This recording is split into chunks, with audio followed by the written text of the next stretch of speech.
حضور نے ارشاد فرمایا لکل شیء ثقالہ وثقالۃ القلوب ذکر اللہ، ہر شے کا زنگ کسی نہ کسی شے سے اترتا ہے، دل بھی زنگ آلود ہو جاتے ہیں، تو جب دل زنگ آلود ہو جائیں تو یہ اللہ تعالیٰ کے ذکر سے اترتے ہیں۔ ایک روایت میں آتا ہے دلوں کے زنگ تلاوت کلام مجید سے اترتے ہیں، اور وہ بھی اللہ تعالیٰ کا ذکر ہے، اور اس کا ذکر مختلف طریقوں سے کیا جائے اور اس کا نام مختلف انداز سے لیا جائے، یہ ساری وہ چیزیں ہیں جو دل کی میل کچیل، دل کی غلاستیں، دل کی گندگیاں اتار دیتی ہیں اور دل مصفہ اور شفاف ہو جاتا ہے۔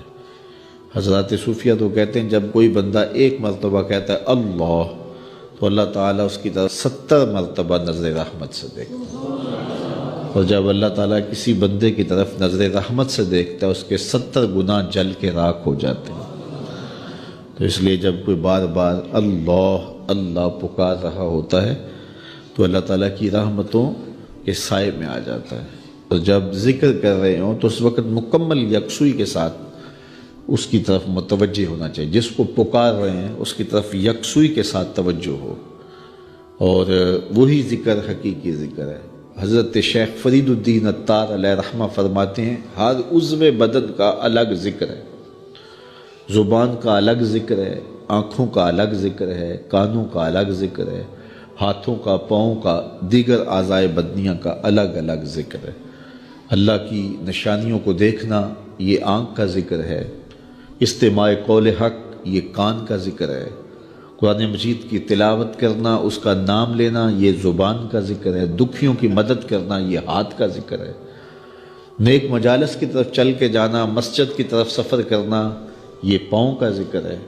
تو مختلف اعضائے بدنیاں کا مختلف ذکر ہے، اور ہر وقت جو ہے وہ ذکر کے اندر انسان لگا رہے اور رب کی یاد کے سائے میں اپنی زندگی گزارے۔ یہ اس کی روح کی غذا ہے جو اسے باہم پہنچتی ہے، پھر اس کی روح مرتی نہیں ہے، اس کی روح جو ہے وہ شاد اور آباد رہتی ہے، بیمار نہیں پڑتی، روح کے اوپر زنگ نہیں چڑھتا، وہ پاکیزہ اور مطہر رہتی ہے۔ تو مجھے اور آپ کو اپنی روح کا سامان کرنا چاہیے اور اللہ کا ذکر پوری یکسوئی کے ساتھ، پوری توجہ کے ساتھ، پورے انہماک کے ساتھ۔ ہمارے صوفیاء نقشبندیہ تو کہتے ہیں جب سالک کہے اللہ، تو جب یہ بندہ پکار رہا ہوتا ہے رب کو، تو رب بندے کی پکار کو سن رہا ہوتا ہے۔ یہاں ایک سوال بھی کیا جاتا ہے، کچھ لوگ ذکر مجرد پر یہ بات کرتے ہیں کہ جب آپ کہتے ہیں اللہ تو اس کے بعد کچھ نہیں کہتے، پھر کہتے ہیں اللہ، پھر کہتے ہیں اللہ، تو جب کسی کو پکارا جائے تو پھر اس کو غرض بھی بتائی جاتی ہے نا۔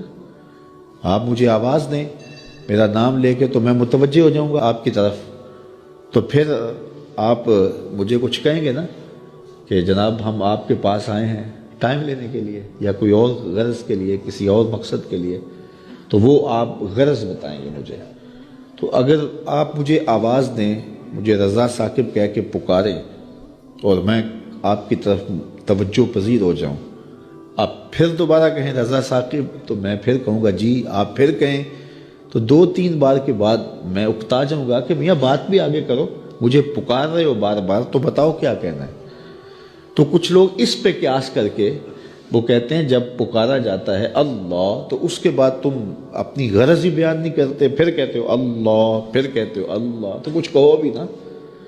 تو ہم اس کا جواب یہ دیتے ہیں کہ میں اس لیے پوچھتا ہوں کہ میاں کس لیے مجھے آواز دی ہے مجھے پتہ نہیں، اس لیے میں پوچھتا ہوں۔ لیکن جب بیٹا، بچہ ماں کو کہتا ہے امی، تو ماں کو پتہ ہوتا ہے اسے دودھ چاہیے، سردی لگ رہی ہے اسے لحاف چاہیے، اس نے واش روم میں جانا ہے، اس کی کیا ضرورت ہے۔ ماں کو پتر کی ضروریات کا پتہ ہوتا ہے، بیٹے نے صرف اتنا کہنا ہوتا ہے امی، آگے امی کو پتہ ہے اس کو کیا دینا ہے۔ تو بندے کا رب کو پتہ ہے اس کو چاہیے کیا، بندہ کہتا ہے اللہ، رب کو پتہ ہے میرے بندے کو کیا چاہیے۔ اے دلوں کو پھیرنے والے، میرے دل کو اپنے دین پہ ثابت رکھنا۔ ام المومنین رضی اللہ تعالیٰ عنہ فرماتی ہیں کہ میں نے حضور علیہ السلام سے پوچھا کہ حضور اسلام لانے کے بعد بھی اس کی ضرورت ہے کہ یہ اللہ کی بارگاہ میں عرض کرے؟ تو آقا کریم نے ارشاد فرمایا کہ دل رحمان کی 2 انگلیوں کے درمیان ہے، وہ جس طرف چاہے پلٹ دے، بے نیاز ہے، تو اس لیے ہر وقت اس سے مانگنا چاہیے اللہ میرا دل سلامت رہے، دین پر قائم رہے۔ ورنہ ہم دیکھتے ہیں کتنے لوگ ہیں بظاہر اچھے ہوتے ہیں لیکن انجام بخیر نہیں ہوتا۔ انما الاعمال بالخواتیم، اعمال کا دار و مدار حسن خاتمہ پہ ہے۔ خاتمہ کیسا ہوتا ہے؟ حضرت سہل بن سعد الساعدی رضی اللہ تعالیٰ عنہ فرماتے ہیں کہ ایک غزوہ میں ایک مالدار شخص بڑی بے جگری سے لڑ رہا تھا، اس جرت سے لڑ رہا تھا کہ ہمارے دل میں آیا کہ کیا بات ہے۔ آقا کریم علیہ السلام نے دیکھا تو فرمایا جس نے اہل جہنم میں سے کسی کو دیکھنا ہوتے سے دیکھ۔ بڑی حیرت ہوئی۔ ایک صحابی کہتے ہیں میں اس کے پیچھے ہو گیا کہ حضور علیہ السلام نے جو فرمایا ہے کوئی وجہ ہوگی تو میں دیکھوں ماجرا کیا ہے۔ تو کہتے ہیں جب وہ لڑتے لڑتے زخمی ہو گیا تو اس نے اپنی ہی تلوار کو اپنے سینے میں یوں رکھ کر کے اپنا وزن اس اوپر ڈال دیا اور دو کندھوں کے درمیان سے تلوار ادھر نکل گئی اور یوں خودکشی کر لی۔ تو کہا کہ بندہ ساری زندگی نیکیاں کرتا ہے، لکھا ہوا غالب آ جاتا ہے اور پھر آخر اچھا نہیں اس کا رہتا۔ اور کتنے ایسے لوگ ہیں کہ جن کا ماضی بہت بھیانک اور برا تھا لیکن آخر ٹھیک ہو جاتا ہے۔ تو اس لیے ہمیشہ اللہ سے انجام بخیر کی دعا مانگو۔ یا مقلب القلوب ثبت قلبی علی دینک، اے دلوں کو پھیرنے والے ہمارے دلوں کو دین پہ ثابت رکھنا، کہیں ایسا نہ ہو کہ ہمارا انجام ٹھیک نہ ہو، انجام ہمارا ٹھیک ہونا چاہیے۔ حضرت ابی ملیکہ رضی اللہ تعالی عنہ فرماتے ہیں میں 30 اصحاب رسول سے ملاقات کی ہے، میں نے سب کو فکر مند پایا ہے انجام ٹھیک ہو جائے۔